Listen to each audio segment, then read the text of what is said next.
gawat, impor beras. Jenderal Gatot peringatkan Prabowo, harus berani, tegur Jokowi.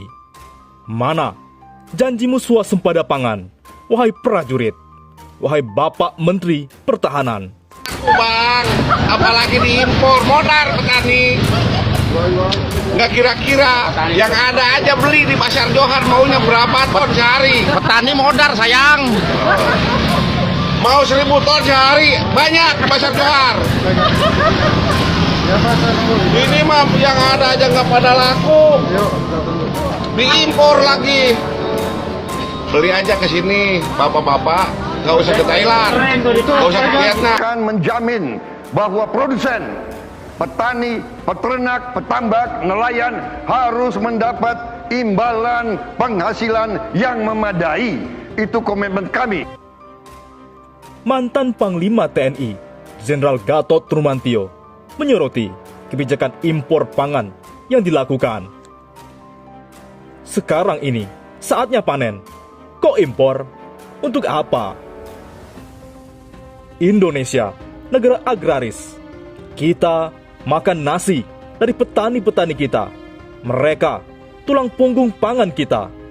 Kok tetap mau impor? Ada apa ini?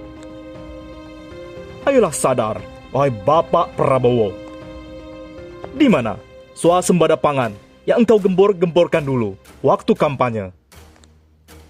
Wahai Pak Prabowo, Anda harus berani tegur Pak Jokowi jika melenceng, seperti Ibu Susi Pujiastuti. Pak Presiden yang terhormat, mohon stop impor beras. Masyarakat masih ada yang panen juga berlimpah. Mohon berikan dukungan kepada Pak Kabulok untuk tidak melakukan impor, juga melarang yang lainnya, Kemen BUMN, Kementan, dan juga Kemendak. Wahai Pak Prabowo, rencana impor beras 1 juta ton merupakan bagi-bagi kuota impor.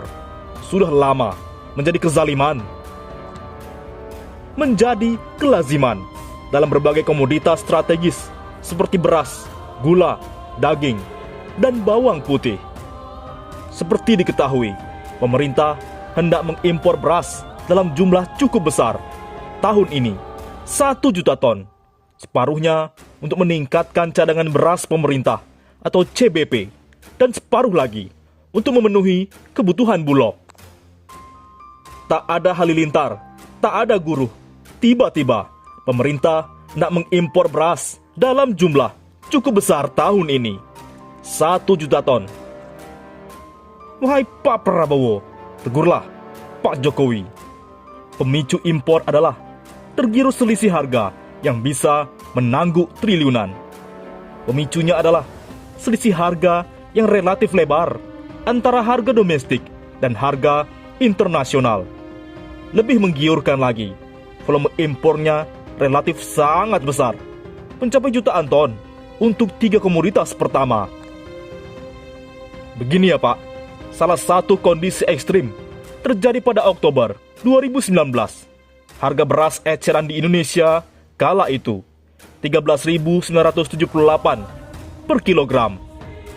Pada waktu yang sama, harga beras Vietnam setara dengan 4.561 rupiah. Selisih harga yang lebih dari 3 kali lipat itu amat menggiurkan. Seandainya pun dibandingkan dengan harga eceran tertinggi atau HET untuk beras medium di Jawa dengan harga 9.450 per kilogram. Selisihnya dengan beras Vietnam masih 2 kali lipat. Katakanlah beras impor Vietnam sampai di pasar domestik menjadi 7.000 per kilogram rupiah. Keuntungan yang diraup setidaknya 2.500 per kilogram rupiah.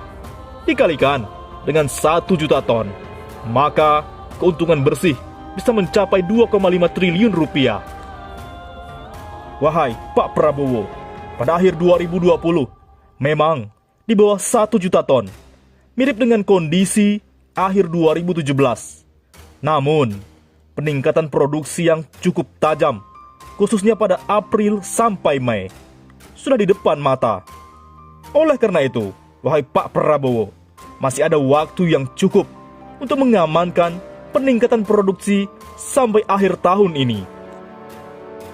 Dengan tekad yang kuat dan kerja keras, insya Allah kita bisa mengandalkan produksi petani dan meningkatkan kesejahteraan puluhan juta keluarga tani. Bukankah itu janji Presiden Jokowi pada masa kampanye Pilpres? Dan juga janji Anda, wahai Pak Prabowo Subianto. Oleh karena itu, sebagai orang yang telah ditunjuk mengurusi proyek food estate, Pak Prabowo harus meminta Presiden Joko Widodo bertindak tegas, khususnya pada menteri yang sudah mengeluarkan kebijakan impor. Ia menyatakan impor yang tidak tepat tersebut justru menguntungkan segelintir orang. Pak Prabowo, ingatkan Pak Jokowi, ganti saja segera menteri-menteri yang gandrung mengimpor.